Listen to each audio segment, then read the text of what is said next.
Good morning, students. कैसे हैं? And today we are going to study about the very important and very interesting subject, that is the generation of conduction in the neuron, the generation and conduction of the impulse in neuron. Okay, so neuron में जो impulse होता है, impulse का generation किस तरह से होता है और कंडक्शन किस तरह से होता है, उसके बारे में हमें डिस्कस करना है. ठीक है. And it is a very interesting topic in the 11th class. So let us discuss. NEET के लिए भी ये बहुत ज़्यादा इम्पॉर्टेंट है एंड इसमें से कुछ क्वेश्चंस आते हैं एंड इसका बेसिक जो है वो आप लोगों को समझना बहुत ज़रूरी है for the clearing the NEET. Okay. Now क्योंकि हमारे पास बहुत ज़्यादा टाइम नहीं होगा, सो हम लोग कुछ बेसिक चीज़ें के बारे में हम डिस्कस करते हैं. सबसे पहले हम स्ट्रक्चर के बारे में डिस्कस करते हैं. न्यूरॉन का जो स्ट्रक्चर है, आप लोग सब जानते हैं कि जब भी कोई हमें किसी भी तरह का सेंसेशन होता है, ठीक है, कोई सेंसेशन होता है या कोई सेंसिटिवनेस होता है, सपोज कि कोल्ड लग रहा है या हीट अप है, हमने गर्म चीज़ पे हाथ लग दिया या कांटा चुभ गया या किसी ने हमें हिट कर दिया या कहीं पे हमें लग गई, ठीक है, सो पेन होता है या किसी भी तरह की कोई प्रॉब्लम होती है, तो वो होता बाहर है, लेकिन हमें फीलिंग कहाँ होती है, वो हमारी फीलिंग जो है वह उस एरिया के लिए ब्रेन में होती है. ठीक है. सो ये ब्रेन यानी ये जो सेंसिटिवनेस है ये इम्पल्सेस के फॉर्म में होती है एंड इम्पल्सेस के फॉर्म में ये ट्रेवल करती है कहाँ से, जो भी साइट होता है, ठीक है, उस साइट से लेकर और ये सीएनएस यानी हमारे सेंट्रल नर्वस सिस्टम तक जाती है, जो कि ब्रेन या फिर स्पाइनल कॉर्ड में होता है. ठीक है. तो वहां तक ये ट्रेवल करती है और उसके बाद, ठीक है, ये सेंसरी नर्व सिस्टम से होता है. उसके बाद जो होता है मोटर नर्व सिस्टम, उसके अगेंस्ट में जो भी ऑर्डर होता है वो लेके और उस साइड के मसल्स तक पहुंचाता है और अकॉर्डिंग टू द फंक्शन होता है. ठीक है. सो ये जो सेंसेस का ये जो ट्रेवलिंग है, right, that is in the form of the impulse. Okay. So that is in the form of the impulse and ये इम्पल्स जनरेट कैसे होता है और उसका कंडक्शन कैसे होता है उसके बारे में हमें आज डिस्कस करना है. राइट. सो ये डिस्कशन करने से पहले हमें थोड़ा सा रिकॉल कर लेते हैं कि न्यूरॉन का स्ट्रक्चर किस तरह का होता है. ओके. न्यूरॉन के दो पार्ट होते हैं. एक सेल बॉडी होता है, यानी कि सेल बॉडी जिसको हम साइटोन भी कहते हैं, ठीक है, एंड या फिर सोमा भी कहा जाता है. ठीक है. सो इस तरह से ये सेल बॉडी है. सेल बॉडी के अंदर क्या क्या होता है, माइटोकॉन्ड्रिया होता है, गोल्गी बॉडी होता है, लाइसोसोम होता है. ठीक है. Everything which is present in the cell. Okay. Normal cell में जो भी चीज होती है एनिमल सेल में वो सारी चीज होती है. न्यूरॉन का लेंथ कितना होता है, ऑलमोस्ट 1 मीटर होता है. न्यूरॉन का लेंथ ऑलमोस्ट 1 मीटर होता है. ठीक है. देन ये जो साइटोन है, साइटोन में वो सारी चीज होती है जो कि एक नॉर्मल एनिमल सेल में होता है, लेकिन सेंट्रियोल नहीं पाया जाता है. ठीक है. क्या नहीं पाया जाता है, सेंट्रियोल. एंड सेंट्रियोल नहीं पाया, सेंट्रियोल का काम क्या है, स्पिंडल फाइबर बनाना. सो स्पिंडल फाइबर नहीं बनेगा एंड इसमें डिवीजन नहीं, सेल डिवीजन नहीं हो पाता है, जिसके कारण से सेल डिवीजन नहीं हो पाता है. तो इस तरह से न्यूरॉन जो है वो सेल होता है जिसका सेल डिवीजन नहीं होता. ओके. सो दूसरी चीज यहाँ पे एक्स्ट्रा क्या चीजें हैं, एक्स्ट्रा होता है एक तरह का ग्रेन्यूल. ये ग्रेन्यूल कौन बनाता है, ये granule endoplasmic reticulum and ribosome मिलके कुछ ग्रेन्यूल्स बनाती है जिनको नीजल ग्रेन्यूल कहा जाता है. ठीक है. ये प्रोटीन सिंथेसिस के लिए स्पेसिफिक साइट होता है. ठीक है. ये प्रोटीन सिंथेसिस में हेल्प करता है. तो नीजल ग्रैन्युल यहाँ पे पाया जाता है. इसके अलावा कुछ फाइबर्स पाए जाते हैं जिसको न्यूरोफिब्रिल्स कहा जाता है. ठीक है. ये न्यूरोफिब्रिल्स जो होते हैं ये साइटोन के अंदर जो इम्पल्सेस की ट्रेवलिंग होती है, यानी कि इसके साइटोप्लाज्म में जो इम्पल्सेस ट्रेवल करते हैं वो इस न्यूरोफिब्रिल्स के थ्रू करते हैं, ठीक है। सो ये न्यूरोफिब्रिल्स यहाँ पे इनका कंडक्शन करते हैं, ठीक है। एंड जो नीजल ग्रैन्युल है, नीजल ग्रैन्युल यहाँ तक ही पाए जाते हैं, यानी कि साइटोप्लाज्म में पाए जाते हैं, सेल बॉडी में पाए जाते हैं एंड डेंड्रॉन्स में पाए जाते हैं, ठीक है। जबकि एक्सॉन में ये बिल्कुल नहीं पाया जाता है, ये ध्यान रखने वाली चीज है। तो एक्सॉन में नीजल ग्रैन्युल्स नहीं पाए जाते हैं, डेंड्रॉन्स में एंड जो सेल बॉडी है उसमें ही नीजल ग्रैन्युल्स पाए जाते हैं, राइट। सो ये तो हो गया सेल बॉडी के बारे में। दूसरा पार्ट क्या होता है, ये दूसरा पार्ट जो होता है ये इसके प्रोसेस होते हैं, प्रोसेस, ठीक है। प्रोसेस दो तरह के होते हैं, ठीक है। एक डेंड्रॉन्स होता है,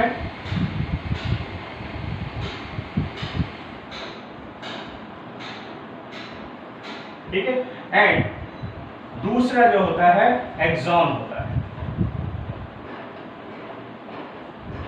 right. So dendron and axon दो तरह के प्रोसेस इसमें से निकले हुए होते हैं, जो सेल बॉडी होती है उसमें से निकले हुए होते हैं।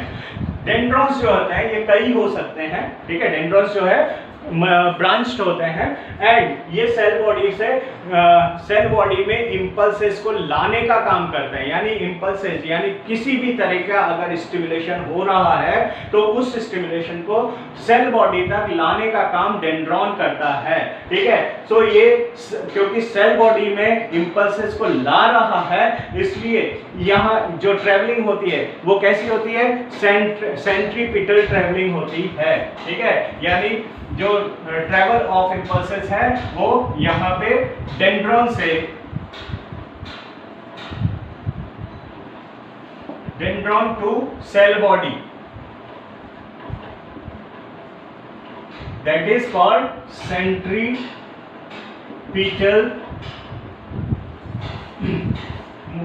ट्रांसपोर्टेशन,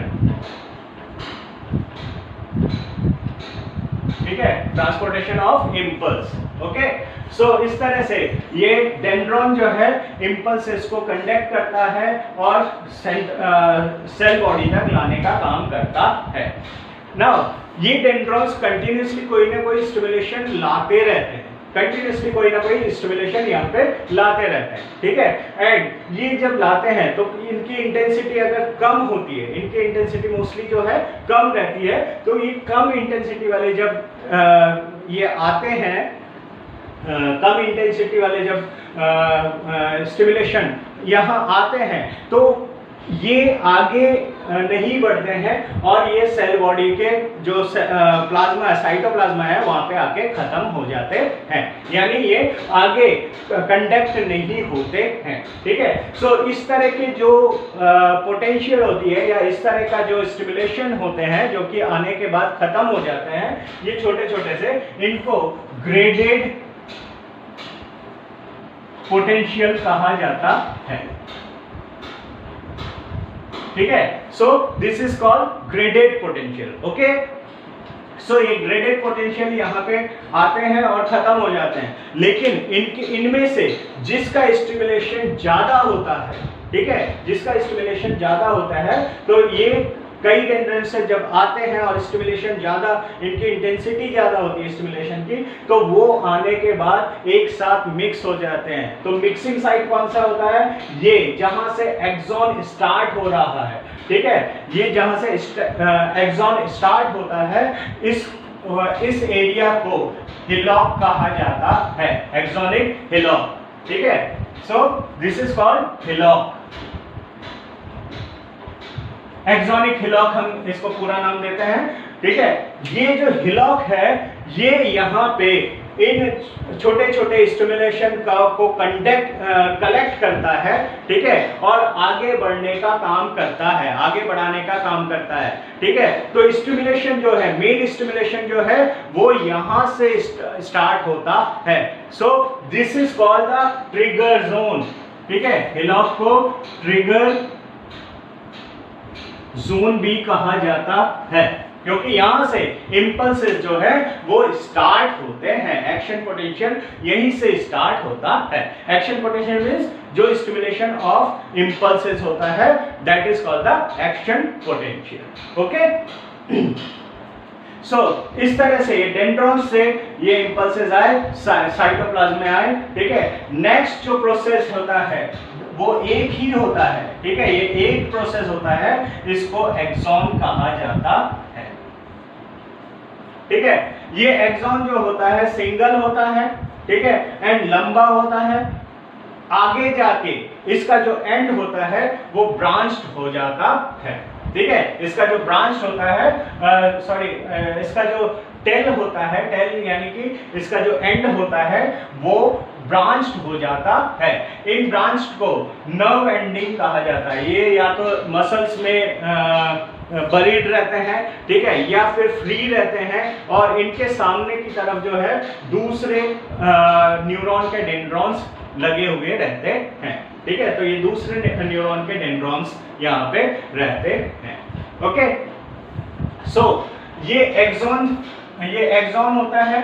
ये इन नर्व एंडिंग में के लास्ट में कुछ वेसिकल्स पाए जाते हैं। ठीक है, कुछ वेसिकल्स पाए जाते हैं, एंड ये वेसिकल्स जो होते हैं एक स्पेशल टाइप के केमिकल्स को कंटेन करते हैं, यानी कि ये केमिकल से भरे हुए होते हैं, स्पेसिफिक कई अलग अलग केमिकल से भरे हुए होते हैं, एंड इन केमिकल्स को न्यूरोट्रांसमीटर कहते हैं। तो this is the vesicle contains the neurotransmitter. ठीक है, तो इस तरह से ये न्यूरोट्रांसमीटर होते हैं। ये न्यूरोट्रांसमीटर ही कंडक्शन जो इंपल्सेस हैं उनको दूसरे न्यूरॉन्स में ले जाने का काम करते हैं। ये न्यूरोट्रांसमीटर केमिकल जो है ये यहाँ पे जो फ्री एरिया होता है, गैप होता है, जिसको साइनेप्स कहते हैं। ठीक है, साइनेप्स में ये रिलीज कर दिया जाता है, और ये रिलीज होने के बाद ये इसके स्पेसिफिक साइट नेक्स्ट न्यूरॉन के डेंड्रॉन्स में होते हैं। उन स्पेसिफिक साइट से ये बाउंड हो जाते हैं, और बाउंड होने के बाद ये इंपल्सेस को आगे बढ़ाते हैं। ठीक है, एक्सॉन जो होते हैं बेसिकली दो तरह के होते हैं। ठीक है, दो तरह के होते हैं। कुछ ऐसे एक्सॉन्स होते हैं जिनके ऊपर जिनमें कुछ स्पेशल सेल्स होता है, पेरिफेरल न्यूरल सिस्टम में स्पेशल सेल होता है जिसको श्वान सेल कहा जाता है। ठीक है, क्या कहते हैं? Schwann cell. ठीक है, सो ये श्वान सेल जो है ये एक तरह का ग्लाइकोलिपिड का लेयर तैयार करता है। ठीक है, एक तरह के ग्लाइकोलिपिड का लेयर बनाता है, एंड ये जो लेयर्स होते हैं ये एक के ऊपर एक होते हैं, इनको माइलिन शीट कहा जाता है। ठीक है, सो ये लेयर माइलिन शीटेड होते हैं। ठीक है, ये इस तरह से ये माइलिन शीट बनता है। माइलिन शीट पूरे एक्सॉन में लगे हुए था, दोनों तरफ लगे हुए थे। मैंने दोनों तरफ नहीं दिखाया है क्योंकि एक कुछ ऐसे भी होते हैं जो कि नॉन माइलिनेटेड होते हैं। ठीक है, सो उसके बारे में हम अभी बात करते हैं। मेनली ये माइलिन शीट होते हैं। ठीक है, माइलिन शीट जो है इंसुलेटर का काम करते हैं बेसिकली, यानी कि ये इलेक्ट्रॉन या चार्जेस को पास ऑन नहीं होने देते हैं। ठीक है, लेकिन यहाँ पे बीच बीच में इनके इंटरवल होता है। ठीक है, बीच बीच में गैप होता है। ठीक है, एंड जहां पे माइलिन शीट प्रेजेंट नहीं होते हैं। ठीक है, सो ऐसे एरिया जहां पे माइलिन शीट नहीं प्रेजेंट होते हैं, इंटरवल होता है, उनको नोड्स ऑफ रेनवियर कहा जाता है।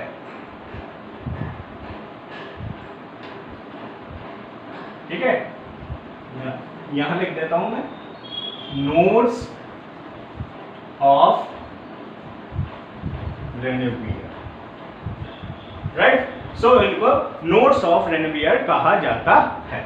राइट, सो ये जो माइलिनेटेड जो होते हैं, माइलिनेटेड जो एक्सॉन होते हैं, इन माइलिनेटेड एक्सॉन्स में जो इंपल्सेस ट्रेवलिंग का काम करते हैं वो इन्हीं एरिया में, यानी यहाँ से यहाँ, यहाँ से यहाँ, यानी जंप करते हुए, जंप करने का मतलब नहीं कि इनमें से जंप कर रहे हैं इलेक्ट्रॉन्स, ये जो इम्पल्सेस बनते हैं, जनरेशन होते हैं, वो एक एक एरिया में यानी नोड्स ऑफ रेनेवियर्स में ही ये बनते हैं और इस तरह से ये फास्ट ट्रेवलिंग करते हैं। ठीक है, इस तरह का जो मूवमेंट होता है उसको सॉल्टेटरी मूवमेंट कहा जाता है। ठीक है, सो ये सॉल्टेटरी मूवमेंट के थ्रू इनका इंपल्सेस का कंडक्शन होता है। ठीक है, लेकिन कुछ ऐसे भी होते हैं जिनमें ये माइलिन शीट नहीं पाए जाते हैं, एक्सॉन्स में माइलिन शीट नहीं पाए जाते हैं, इनको नॉन मेड्यूलेटेड या नॉन माइलिनेटेड एक्सॉन कहते हैं। ठीक है, जिनमें होता है उनको मेड्यूलेटेड या माइलिनेटेड एक्सॉन कहते हैं। ठीक है, जिनमें नहीं होता है उनको नॉन मेड्यूलेटेड या नॉन माइलिनेटेड एक्सॉन कहा जाता है। राइट, सो इस तरह से ये नॉन मेड्यूलेटेड जो होते हैं उनमें ये माइलिन शीट नहीं पाया जाता है और उनमें जो कंडक्शन होता है वो कंटिन्यूसली होता है। इंपल्सेस का जो कंडक्शन होता है वो कंटिन्यूसली होता है, जिसके बारे में हम अभी डिस्कस करने वाले हैं कि किस तरह से इसका जनरेशन होता है और फिर इंपल्सेस का कंडक्शन किस तरह से होता है, उसके बारे में हम अब डिस्कस करेंगे। राइट, सो ये इंपल्सेस जो है अल्टीमेटली कहाँ पहुंचते हैं, नर्व एंडिंग में पहुंचते हैं। नर्व एंडिंग में जाके जो वेसिकल्स हैं उनको रप्चर करते हैं। ठीक है, रप्चर हो जाते हैं एंड न्यूरोट्रांसमीटर जो है यहाँ पे बाहर निकल जाते हैं। बाहर जो होते हैं यानी कि दो न्यूरॉन्स के बीच में एक गैप होता है जिसको साइनेप्टिक क्लेफ्ट कहते हैं। ठीक है, यहाँ पे एक फ्लूइड बना हुआ होता है जिसको साइनेप्टिक फ्लूइड कहते हैं। ठीक है, न्यूरोट्रांसमीटर इसी साइनेप्टिक फ्लूइड में रिलीज कर दिया जाता है जो कि फ्लोट करता हुआ नेक्स्ट न्यूरॉन के डेंड्रॉन्स में चला जाता है, डेंड्रॉन्स से अटैच हो जाता है, जो कि जिसमें स्पेसिफिक रिसेप्टर्स होते हैं उस पर्टिकुलर न्यूरोट्रांसमीटर के लिए। ठीक है, तो ये न्यूरोट्रांसमीटर्स जो है इन स्पेसिफिक रिसेप्टर्स से अटैच हो जाते हैं और इस तरह से इंपल्सेस को आगे ले जाने का काम करते हैं, दूसरे न्यूरॉन में ले जाने का काम करते हैं। ठीक है, कैसे करते हैं वो हम अब बात करेंगे, थोड़ी देर में बात करने वाले हैं इस पे। राइट, सो इस तरह से ये पूरा जो स्ट्रक्चर है दैट इज ऑफ न्यूरॉन। ठीक है, तो ये न्यूरॉन का पूरा स्ट्रक्चर होता है, तीन पार्ट में है, सेल बॉडी, प्रोसेस में डेंड्रॉन एंड एक्सॉन आ जाते हैं। राइट, सो एक्सॉन दो तरह के होते हैं। ये पूरा जो स्ट्रक्चर है एक्सॉन जो है, एक्सॉन में मेम्ब्रेन से कवर्ड रहता है, यानी एक्सॉन जो है पूरा एक मेम्ब्रेन से कवर्ड रहता है जिसको एक्सोलेमा कहा जाता है। ठीक है, this is called axolemma. Okay, and axon के अंदर भी साइटोप्लाज्म होता है जिसमें नेजल के ग्रैन्यूल्स नहीं होते हैं लेकिन माइटोकॉन्ड्रिया होता है। ठीक है, माइटोकॉन्ड्रिया ज्यादा होता है एंड यहाँ पे जो साइटोप्लाज्म होता है उसको एक्सोप्लाज्म कहा जाता है। ठीक है, सो इस तरह से ये पूरा स्ट्रक्चर हुआ न्यूरॉन का। ठीक है, सेल बॉडी है, डेंड्रॉन है एंड एक्सॉन है। एक्सॉन में माइलिन शीट हो सकता है या नहीं हो सकता है, लेकिन इनमें एक्सोलेमा होता है एंड एक्सोप्लाज्म पाया जाता है। ओके, नेक्स्ट अब हम बात करने वाले हैं generation and conduction of the impulse. ठीक है, सबसे पहले हम जनरेशन की बात करेंगे कि जनरेट कैसे होगा। ठीक है, तब जाके हम कंडक्शन की बात कर सकेंगे। ओके, सो सबसे पहले हम जनरेशन की बात करेंगे, जनरेशन ऑफ इंपल्स किस तरह से होता है। Right, so generation of impulse को जानने से पहले हम एक बार ये सिचुएशन जान लेते हैं कि जिस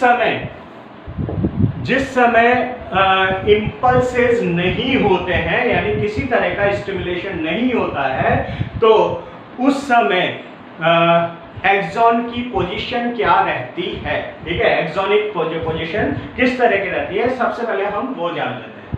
ठीक है, suppose this is the axon. ठीक है, एंड एक्सॉन में बाहर का जो एरिया है वो एक्स्ट्रा सेल्यूलर फ्लूइड का होता है। ठीक है, एग्जाम में बाहर का जो एरिया है वो एक्स्ट्रा सेल्यूलर फ्लूइड होता है, जिसमें कुछ सोडियम आयन होते हैं। ठीक है, ज्यादा जो होते हैं वो सोडियम आयन, जो कि पॉजिटिव आयन होता है, कैटायन होता है, वो इसमें पाया जाता है।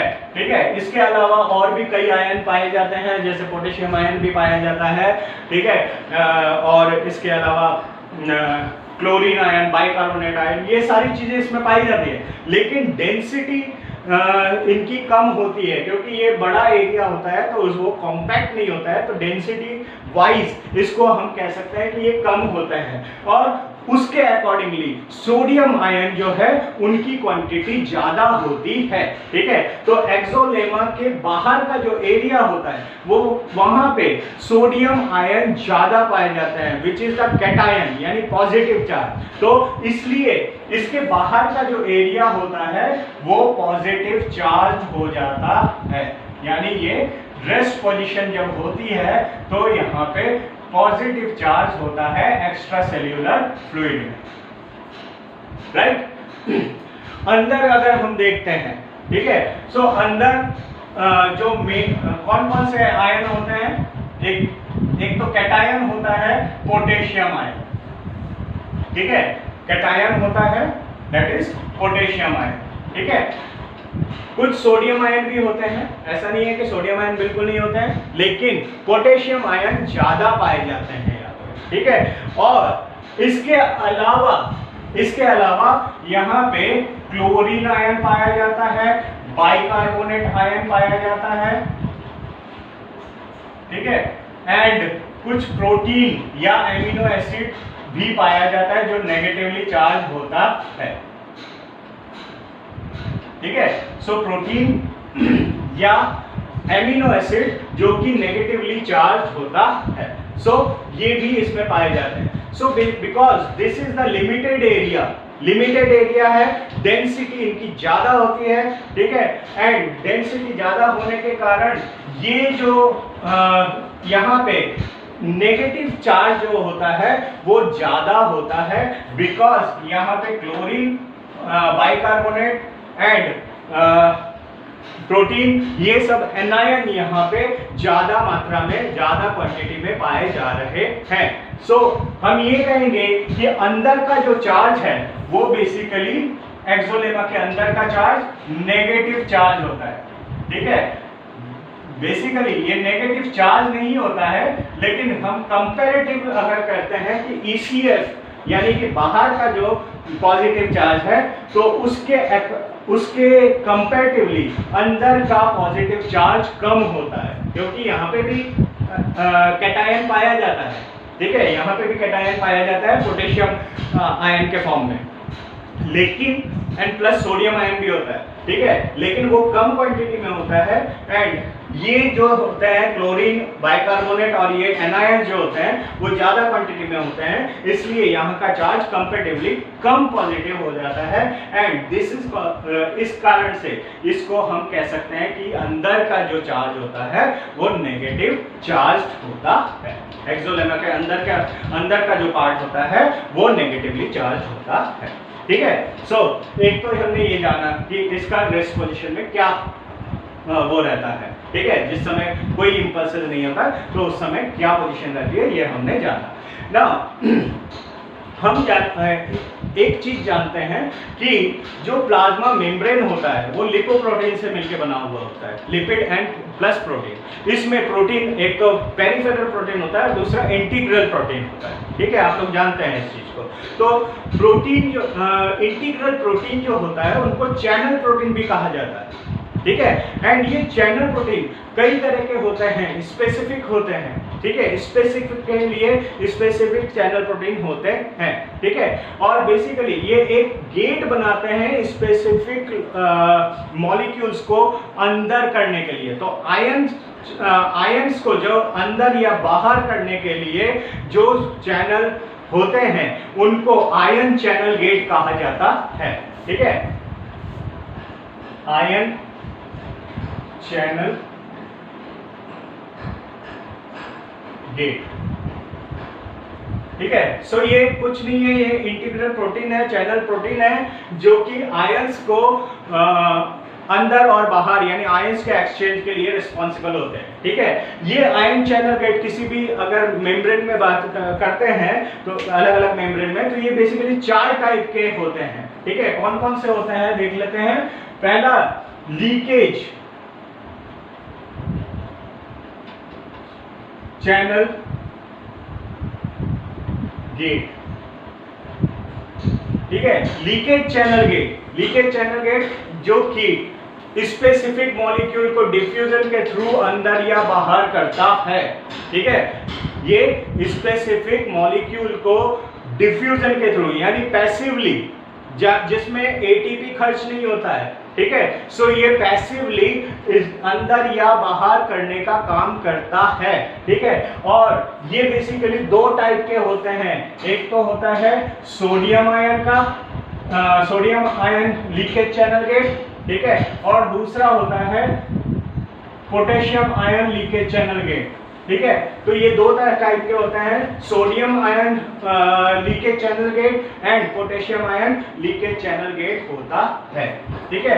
दूसरा होता है लाइगेट चैनल गेट। ठीक है। लाइगेट चैनल गेट कुछ स्पेसिफिक केमिकल्स के लिए होता है।